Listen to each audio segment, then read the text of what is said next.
Bonjour à tous! Je suis super heureuse de vous retrouver pour cette nouvelle vidéo. Et dans cette vidéo, j'aimerais répondre à toutes les questions que je reçois toujours dans la même direction. Et ce sont des questions que nombreux d'entre nous se posent dans une vie classique, quotidienne, et notamment une vie aussi intérieure, où on commence un petit peu à s'ouvrir intérieurement à de nouveaux paradigmes. Souvent arrive ce genre de questionnement. Ici, c'est toutes les questions qui débutent par comment savoir si je fais le bon choix? Comment savoir si je suis en train d'agir depuis un espace intéressé ou désintéressé?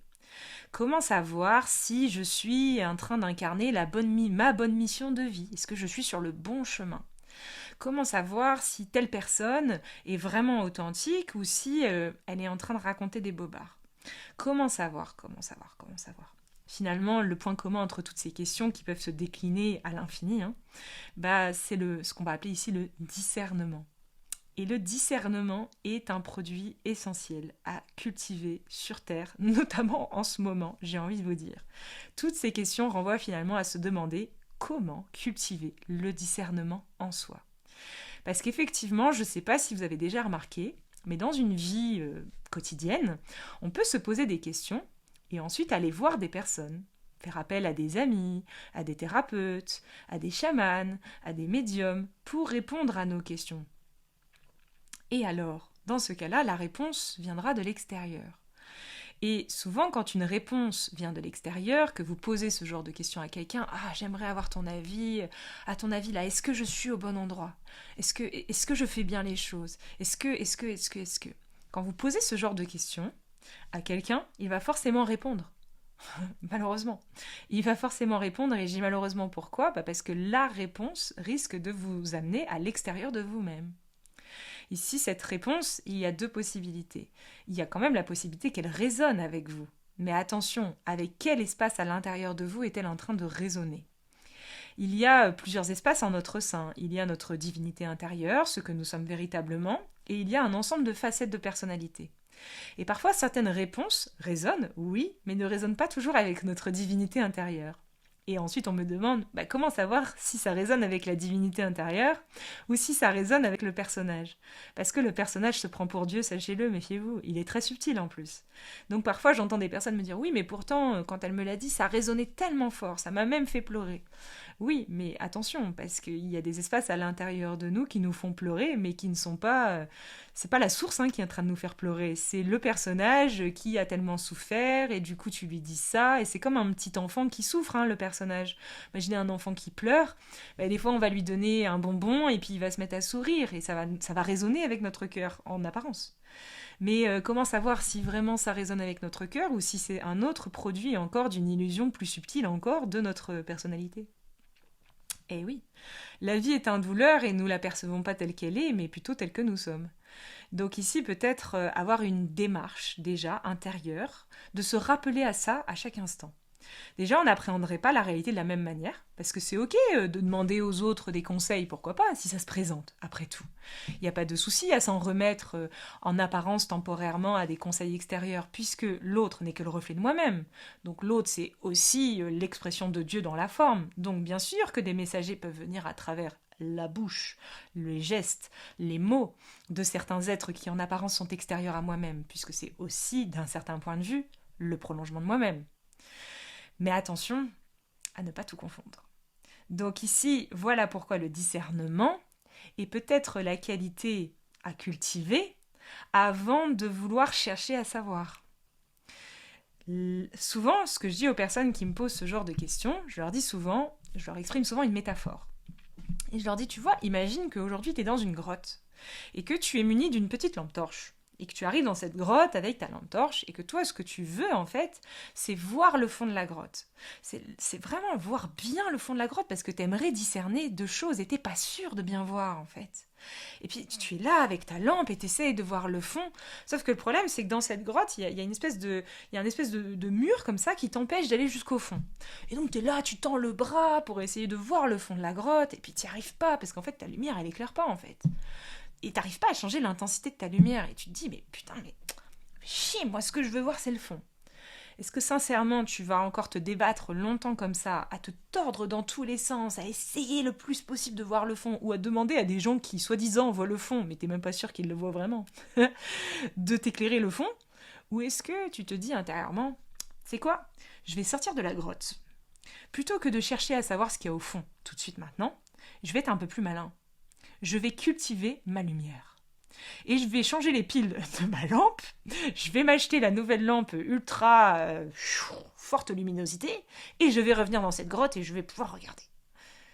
Dans cette allégorie et dans cette métaphore un peu extrapolée par mes soins, version Charlotte, cette lumière c'est quoi?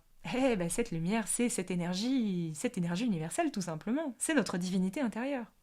Au plus on rentre intérieurement dans des états de présence à soi au quotidien, au plus on cultive cette lumière.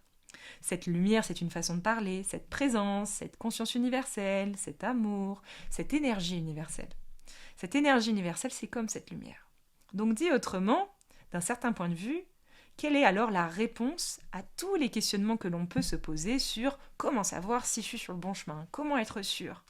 En fait ici, plutôt que de se poser ce genre de questions, quand tu entends ces questions arriver dans ta tête, tous ces questionnements devraient toujours t'amener à regarder à l'intérieur de toi à nouveau et être l'expression de waouh, en fait si je me pose cette question, c'est parce qu'il est temps que je cultive ma lumière. Tout simplement en fait. Si je me pose cette question, waouh, c'est un appel de mon âme vient de m'envoyer le message qu'il est peut-être temps que je cultive cet espace à l'intérieur de moi. Et alors ça change tout. On n'a pas dit que se poser des questions c'était mal. On n'a pas dit que demander de l'aide c'était mal. Mais on a juste dit ici que peut-être on peut demander de l'aide, bien sûr, pourquoi pas. Mais peut-être est-il aussi nécessaire de ne pas appuyer toute notre énergie sur l'extérieur et peut-être aussi tourner le regard en direction de l'intérieur pour cheminer dans cette croissance, dans cette direction de croissance énergétique. Cette croissance énergétique, c'est cette lumière qui va croître et qui va permettre à terme de percevoir le fond de cette grotte et de pouvoir même en voir les contours, la définition, tous les petits détails. Parce que vous voyez, quand vous regardez un tableau, vous pouvez regarder un tableau grossièrement, vous dire « Oh, il est beau ce tableau, oui, je viens de le regarder ». Et puis vous pouvez vous rapprocher un peu plus près et voir toutes les nuances de couleurs. On peut toujours voir encore plus précisément. C'est dans cette direction-là que nous amène la conscience à soi-même. Donc ici, sachez que quand vous vous appuyez sur l'extérieur, temporairement, ça peut être rassurant d'avoir quelqu'un qui éclaire en apparence, je ne dis pas que c'est toujours le cas, qui peut-être éclaire le fond de la caverne pour que temporairement on puisse voir. Mais ici, ce que je vous souhaite de tout cœur, c'est d'avoir cette autonomie intérieure et d'avoir cette qualité intérieure qui est alors produite de votre intérieur vers l'extérieur. Et de ne pas passer votre vie à être dépendant de thérapeutes, de gens, de ceci ou de cela, pour pouvoir éclairer le fond de vos cavernes, mais que vous puissiez vous-même devenir votre propre éclairage. Et c'est ça la liberté, et c'est ça l'autonomie. Et donc ici, pour bien synthétiser, quand on prend la conscience, la présence, le divin, tout ça on prend comme une grande famille. Et dans cette famille, il y a plusieurs qualités. Les qualités de la présence, les qualités de la conscience, les qualités du Saint-Esprit, les qualités du divin sont toujours les mêmes. Le discernement, le jeu, l'amour, la créativité, l'inspiration, la bienveillance, la compassion. Bien sûr, tout ça, ce sont des qualités de cet amour, en fait. Ce sont des qualités de cette expression-là. Donc, dit autrement, quand je cherche une solution pour avoir plus d'amour, en fait, c'est toujours pareil. Cette solution, elle est à l'intérieur. Et c'est en cultivant ce jardin intérieur. Donc, voilà un petit peu. Et comment on cultive ce jardin intérieur au quotidien?